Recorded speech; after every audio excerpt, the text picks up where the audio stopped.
Welcome to the Good Old Days. I'm Pat Riley, co-hosting this program with our host, Don McKinnon, Thank you, Pat. recently retired selectman. And then some. Loving every minute of it. Exactly. And Don, we thought today we would talk about the Albert Porter Citizen of the Year Award. Recently, obviously at our annual town meeting, the most recent honorees were celebrated, actually.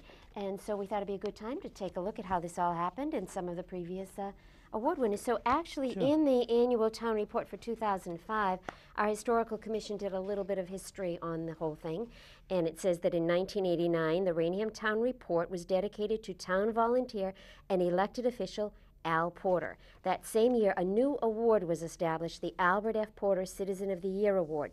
Selectman Don McKinnon made a motion to make the award an annual honor and nominated Mr. Porter as the first recipient. The Albert F. Porter Citizen of the Year Award recognizes a citizen who personifies the best in human nature through an exemplary act, an outstanding achievement, or a lifetime of service. The award is the first order of business at the annual town meeting. According to Mr. McKinnon, the recipients have been diverse. Some have been town officials, others have been private citizens. Mr. Porter had a truly remarkable record of service to his community.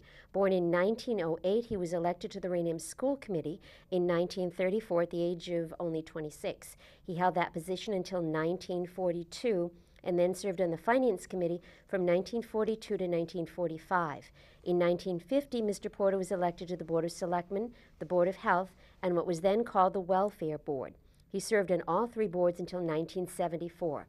After a 3-year absence, he was elected once again to the Board of Selectmen and then served in that capacity until 1988, thereby completing 34 years in that position.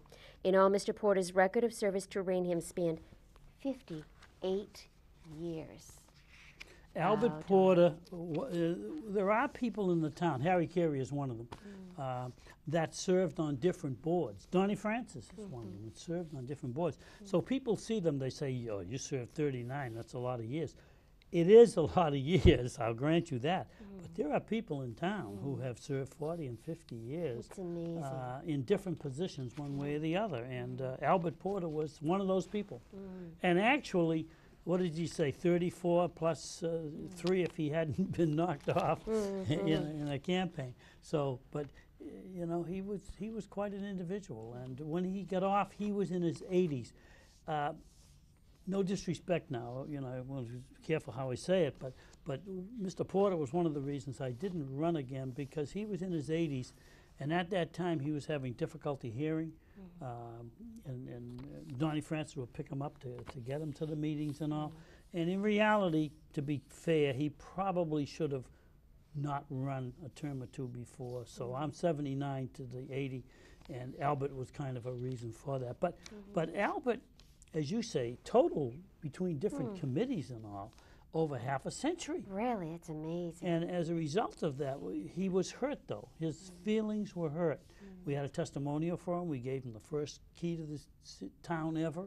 And as a matter of fact, the bridge is named after him. Going 44 over Route 24 is the bridge named after him. And Johnny Parker, who is legendary and historically so in the city of Taunton, used to play baseball against Albert.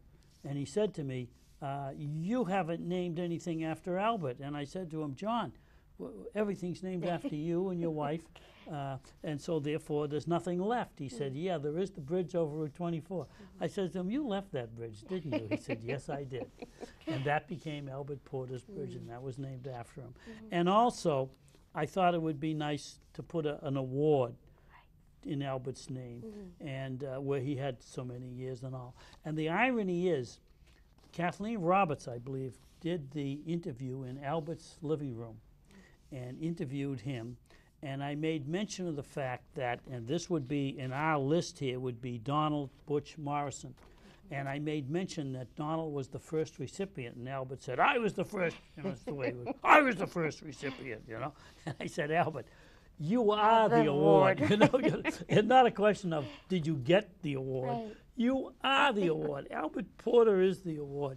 Okay, Donald. You know, he was very forgiving when he was you know, elderly. Early on, he wasn't so forgiving early on. And that was the beginning of the Al Porter Award, and Donald Butch Morrison was the first to receive it. Butch is still about. Donald's still around. Not as active as he was before, but Donald was like Larry Burke. Larry Burke passed. We really should, and I think 2 of the fields, if not 3 at one time, were named after Larry Burke, soccer and baseball and things of that nature.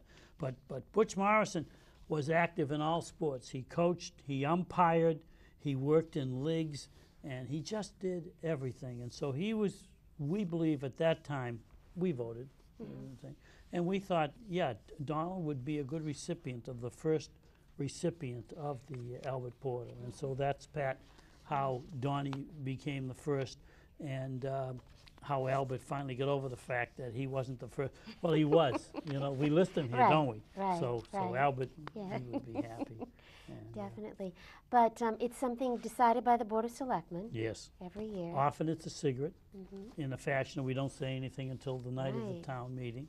Sometimes we had the last one did say no. Sometimes people say no. They don't think they're worthy, or they don't think they should get it. It's crazy. I will tell you that the first one to receive this award, though, I go over to the dedication. I apologize. I'll bounce back and forth because that's what I do. But the dedication of the town report in 1977, the first one to get that was a gentleman named Harold Ashley. And Harold Ashley lived on Pleasant Street, right next to Arthur. And I believe his daughter still lives at that address on, I think, 77, but in and around Pleasant Street. And Harold Ashley was legendary, and his family dates back to the original founding families, Harold Ashley.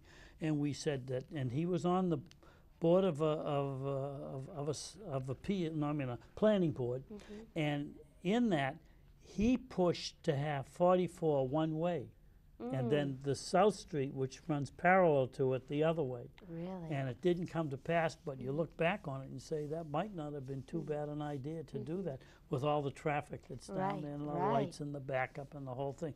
So Harold was ahead of his time.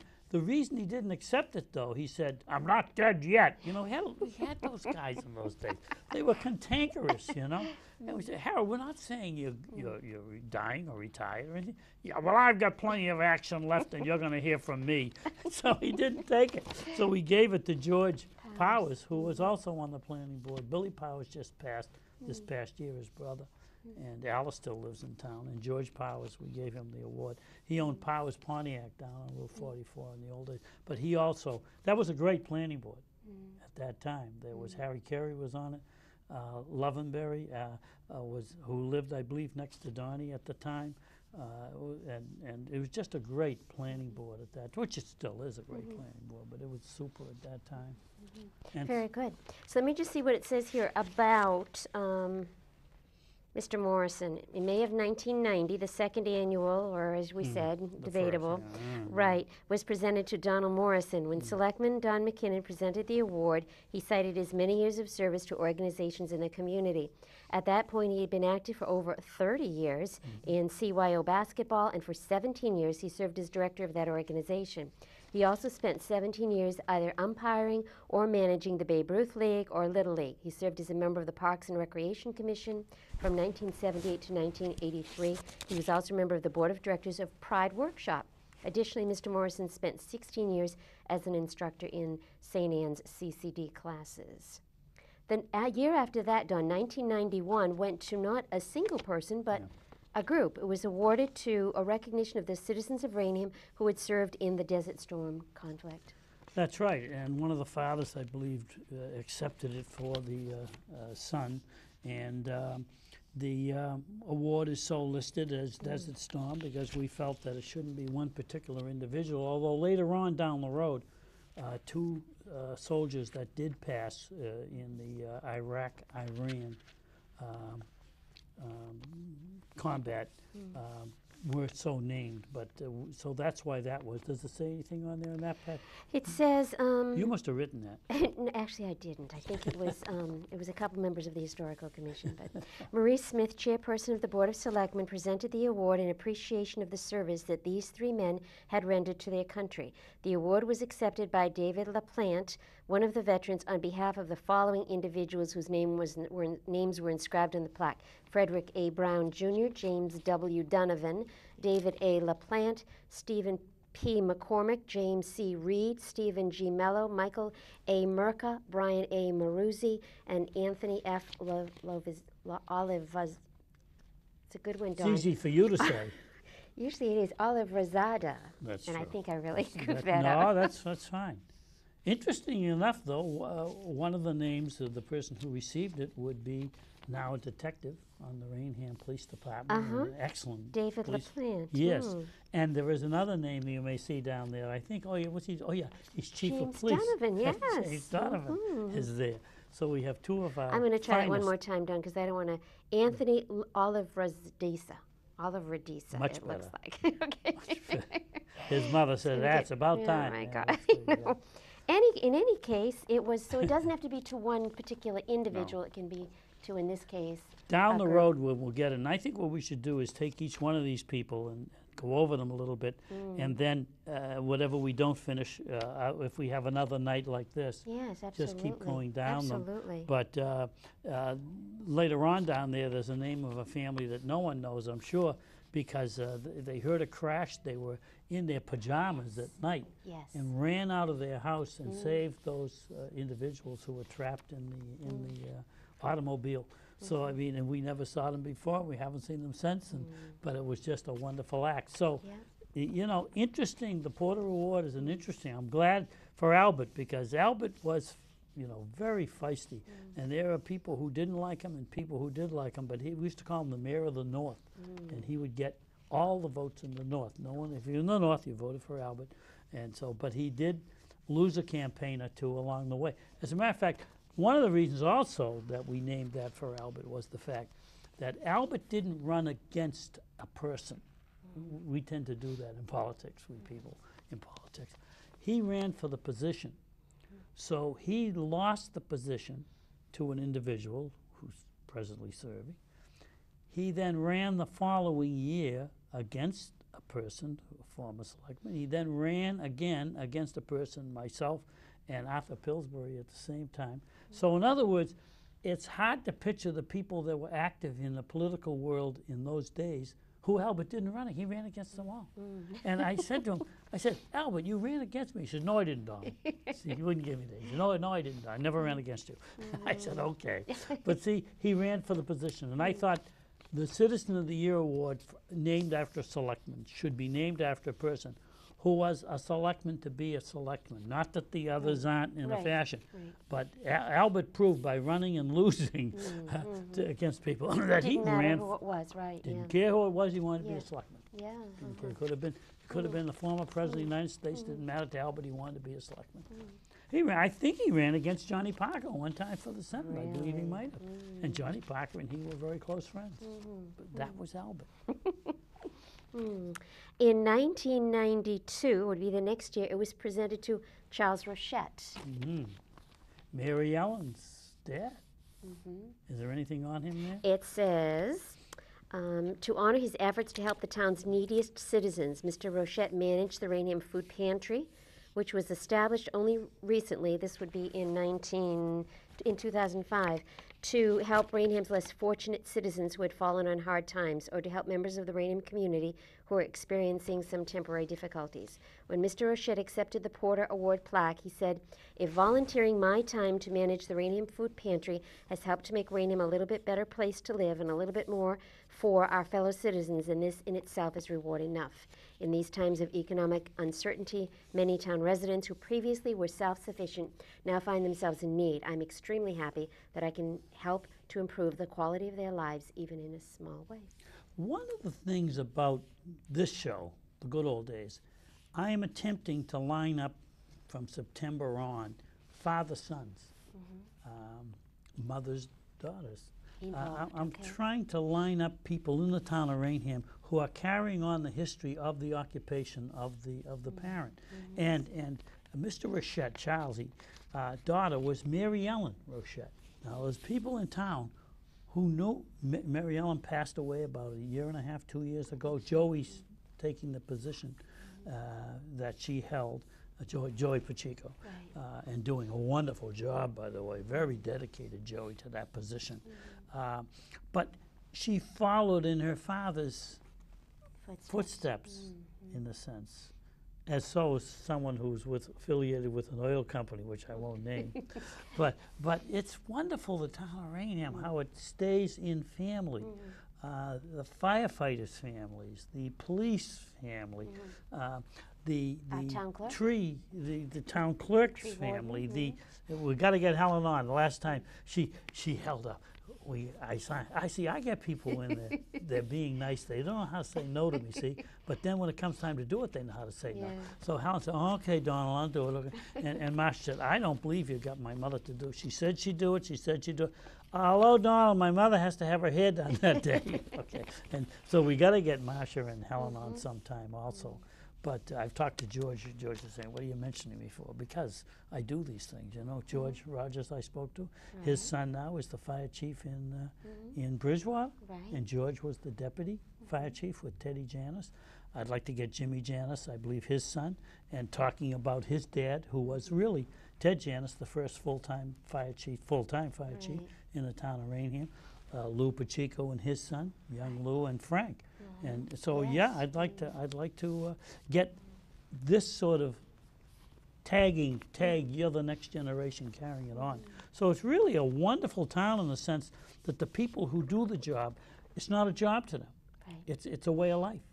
And so therefore we'd like to get, and Charlie Rochette was the first of that known group at that time. Sure, there's always been people volunteer, but Charlie fed the poor. And Mary Ellen moved on, and now she lined up homes for people, and which is what Joey does now for Pro Homes. And so, you know, there it goes.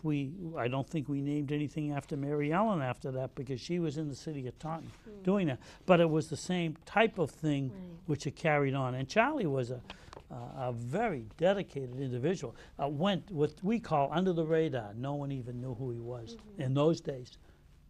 People today, good for them, are more aggressive at receiving charitable aid. In those days, they didn't want anything said. So Charlie would work what they call under the radar. He would arrive at your home. He'd have some food for you and clothing maybe, and nothing was ever said, and that's just the way Charlie worked. So he was the, I guess I'll say the third, so I won't get Albert upset. He'll look down and start yelling at me. Or the fourth recipient of the Albert Porter Award. And then in 1993, the award was given to Barbara O'Brien. Miss O'Brien was honored as a newspaper columnist, television personality, Council on Aging secretary, and handy woman. At the time of her selection, she had served for 20 years on the Council on Aging, including serving as chairperson and editor of the senior newsletter, and for 14 years as the cemetery commissioner. Additionally, she had been treasurer and past president of the local branch of the Quota Club, as well as its district governor. Barbara was a retired home economist with the Bristol County Extension Service. In that capacity, she was called upon to be a speaker for many organizations. At the time she was honored, she was writing a weekly column for the Taunton Daily Gazette and offering consumer tips on Channel 5's Good Day Show. She was a colorful individual. She was. The word feisty again. We go back to the early stages, and that's what people were.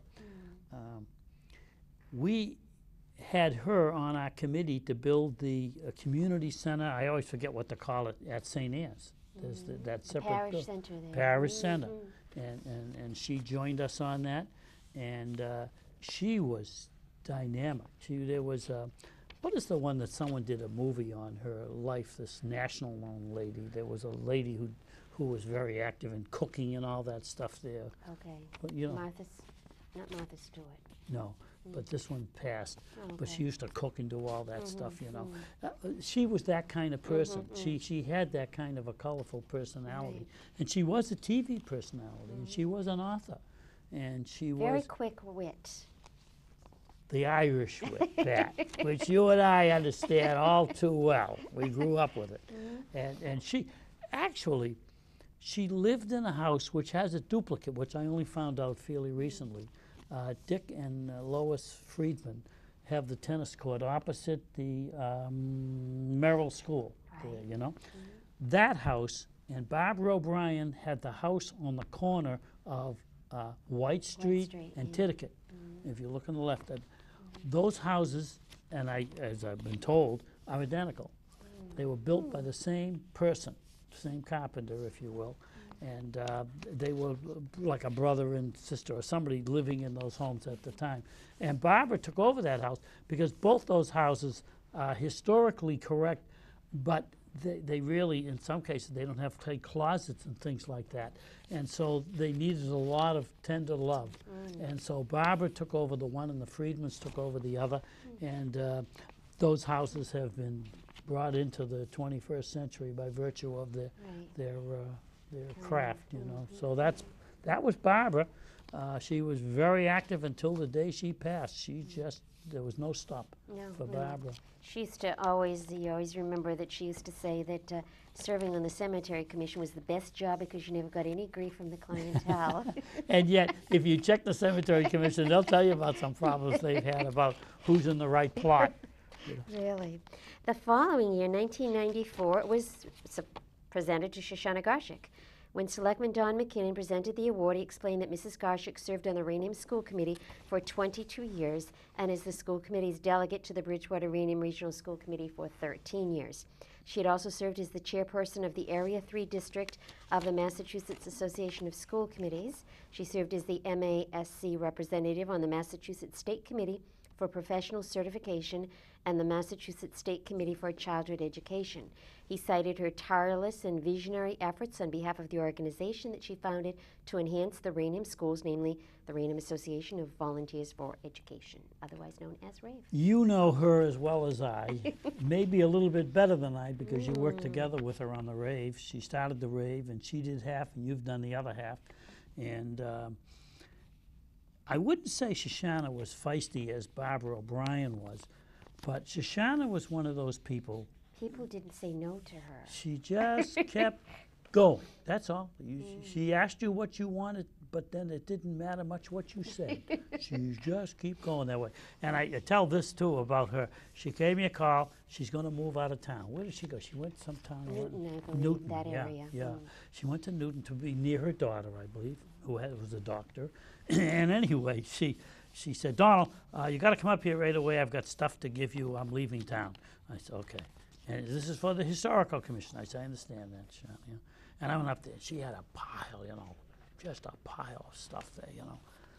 Well, no, I can't give you this one. No, I can't give you this one. I ended up with like 2 pieces of paper, I think it was, because everything else was for her to keep. Right, for her to keep. And that's the way she was. And you know her as well as I. Well, the amazing thing is, Dawn, is that she obviously established the RAVE organization, you know, got a group of people together with the bylaws and everything and the programs. And I mean, it's just continued 31 years now. And obviously we, you know, adapt and make some changes, but the basics of the organization has stood the test of time. She was, and it's funny how, Pat, what we've done here is, you know, we've just gone through 4 or 5 of these people. None of them are just catch-as-can people. These are people that were setting the chemistry of the town. And I told the Enterprise, and the young lady had me talk into the tape, so I guess it's on their tape of the Enterprise. It didn't make the actual story. But she was running the League of Women Voters at the time. And I was running up against a guy who owned the auto dealership opposite what's the Ford now, Foreign Auto they called it at the time. And he went in for a junk dealers because he wanted to put scrap in the back, and Helen said, no, I can't give it to you, it's not zoned correctly. And he said, who's running for selectman? And she said, Don McKinnon. He says, give me the papers. And he ran against me. And Shoshana and Al was the timekeeper. Oh of the my League of God. Women Voters. Really? And the fellow, now if I try to think of his name, but he was a very nice young man, and he was running against me. And we had a candidates night at the Merrill School. And it wasn't TV, no TV at that time. And I didn't even know if it was taped. But people used to, the word of mouth used to get around about it. And anyway, he got up there and he gave his say, and it was very, very nice. And I got up there and I figured this is a base on balls because nobody even knows this guy, but I'll start to talk a little bit about it. And he and his wife took the newspaper of the day and they rattled it as I was talking. Oh my gosh. And it was so distracting that it stopped me. And now again, and it's terrible. Sharon? And no, it wasn't. Shoshana was running it. Yeah. She was the moderator, Right. and Al was the timekeeper. And the lady behind him, who was a friend of mine, I can't think of her name. She'll kill me for this. Whacked him on the back of the head. Oh my God. And he looked around and he said, why did you hit me? Are you his mother? And she said, yes, I am. I'm his mother. I said, now I got two. That's good. That's more than most people have, you know? And so anyway, I said to Shoshana, but I should be able to finish my statement. She says, Albert, bing, Your time's up. your time's up. That would have been great on cable. And I said, well, gee, I haven't even been able to speak. The guy's been rattling the paper. She said, that has nothing to do with your time. You had the time. And Albert said, your time's up. And that was the end of my time. But to end the story on the guy, he called me around Christmas time, and evidently in his families it was acceptable to apologize about something you did during the year which wasn't correct. And he said, I've been told, my wife tells me that wasn't correct what we did. And so he said, am I forgiven? I said, of course you are. Of course you're forgiven. You know? And so that was the end of that. Is he still around town, Don? No, I don't think so. He sold the business long Okay, ago. so he wouldn't be out there listening. And No. Okay. No, I hope not. He would come and get me because he was nasty. Really? Yeah. That would have been something to see. The next year, in 1995, it was presented to Bernice Fountain. After retiring from teaching, Miss Fountain devoted her life to volunteerism. When Selectman Don McKinnon presented her with the award, he praised her for a lifetime of outstanding and dedicated service. For many years, Miss Fountain served as on the Conservation Commission and as a Ray volunteer. She was a charter member and past president of the Sociable Seniors and a lay minister at St. Anne's Church. She showed a great interest in the Raynham Council on Aging, serving on its board and as president. She was generous in giving rides to the elderly. One of her many achievements in the more than 20 years that she served on the COA board was helping to acquire a van to provide transportation for seniors. She was a quiet lady, but very single purpose, in what she did. She obtained a vehicle, as it alludes to, and that would have been what today is dial-a-ride. And she and I took it over for the town, and it was driven about. And her nephew now still serves on the planning board. I'll bet you he's been on there 20 years. Burke Fountain. P. Burke Fountain. And the P stands for Paul. Once in a while I call him Paul. But obviously he's P. Burke, so you'll call him. But I do that to people. But his father was Paul, and I knew Paul and Bernice. And Bernice was the school mom. I think she went to New Hampshire originally. A lot of them did in those days. They went to New Hampshire to get a job. And then they came down as the jobs opened up. And she was a wonderful person, very dedicated. Are we running on time? I think we're doing good so far, and get a couple but more. She lived on, for those, I think the house has now been destroyed, but she lived up just before the apartment houses on North Main. How are we doing? Well, I think actually, Dawn, if I'm getting the signal right, we're almost out of time. Oh, I Is see, that 2 minutes, correct? Pat. 1 2 minute. min- Oh, okay. 30 my seconds. God. Oh, 12 seconds. Oh, we're out of time. Well, you know what? I guess we're going to have a part 2 We'll to put a this, check mark Dawn. next to Bernice Fountain. Okay, and We'll if go down anybody next out there one. has any information that we neglected or mispronounced or whatever, and they want to let us know in the meantime, we can add those little editorial comments when we come back again. That's right. But we will be back next month, Dawn, as we continue One our way or the series. other. If we don't get a guest, we'll just continue on. Exactly. So, yeah. Excellent. Very good. So thank you very much. Thank you. And we want to thank everybody for joining us for this episode of The Good Old Days. We'll be back. And they still haven't got that music for us, though. I know. Da, da, da, da, da, da. Do we get sued if we do that? Da, da, da, da.